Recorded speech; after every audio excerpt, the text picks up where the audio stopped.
Hi friends, welcome back to my mini vlog. Sunday evening vlog ಇದು. ಯಾಕೋ ನನ್ನ ಮಗಳಿಗೆ ಹುಷಾರಿಲ್ಲ ಅಂತ ಅವತ್ತು ಹೇಳಿದ್ನಲ್ಲ, ಅವಳು ಯಾಕೋ ಸ್ನೀಸಿ ಹಂಗೆ ಅಳುತ್ತಾ ಇದ್ಲು. ಇನ್ನು ಅವಳು ರೋಸ ನಿಲ್ಲಿಸ್ತಾ ಇರಲಿಲ್ಲ. ಇನ್ನು ಹೊಟ್ಟೆಗೂ ಕೂಡ ತಿಂತಾ ಇರಲಿಲ್ಲ. ಏನಾರ ಮಾಡಿ ಸರಿ ತಿನ್ಸಕ್ ಹೋದ್ರೆ ತಿಂದನೆ ಉಗಿಯೋದೆಲ್ಲನೂ ಮಾಡ್ತಾ ಇದ್ಲು.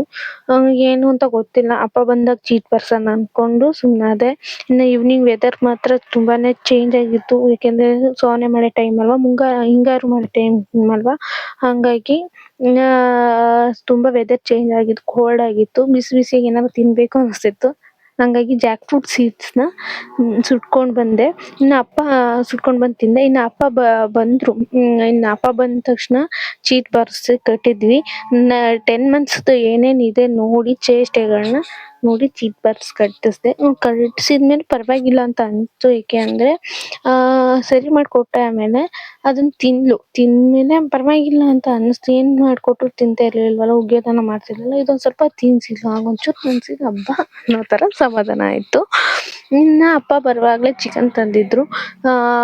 ನಾವೇನೇ ಯಾವಾಗಲೂ ಅಷ್ಟೇ ಊಟ ಮಾಡೋದಾದ್ರೆ ಎಲ್ಲ ಒಟ್ಟಿಗೆ ಕೂತ್ಕೊಂಡು ಊಟ ಮಾಡ್ತೀವಿ. ಒಬ್ರು ಬಿಟ್ಟು ಒಬ್ರು ತಿನ್ನೋದಿಲ್ಲ. ಮಗುಗೆ ಊಟ ಮಾಡಿಸಿ ನಾನು ಕೂಡ ಊಟ ಮಾಡಿದೆ. ಸಂಡೇ ಸ್ಪೆಷಲ್ ಚಿಕನ್ ಬಾಡೂಟ, ಭಾನುವಾರದ ಬಾಡೂಟ ತಿಂದ್ವಿ. ತಿಂದು ಇವತ್ತಿನ ವ್ಲಾಗ್ ಇಲ್ಲಿಗೆ ಎಂಡ್ ಮಾಡ್ತಾ ಇದ್ದೀನಿ, ಈವ್ನಿಂಗ್ ವ್ಲಾಗ್ನ. ನಿಮ್ಗೆ ಈ ವ್ಲಾಗ್ ಇಷ್ಟ ಆದರೆ ಪ್ಲೀಸ್ ನನಗೆ ಸಪೋರ್ಟ್ ಮಾಡಿ. ಈ ವ್ಲಾಗ್ನ ನೋಡಿ ಲೈಕ್ ಮಾಡಿ, ಶೇರ್ ಮಾಡಿ, ಕಮೆಂಟ್ ಮಾಡಿ.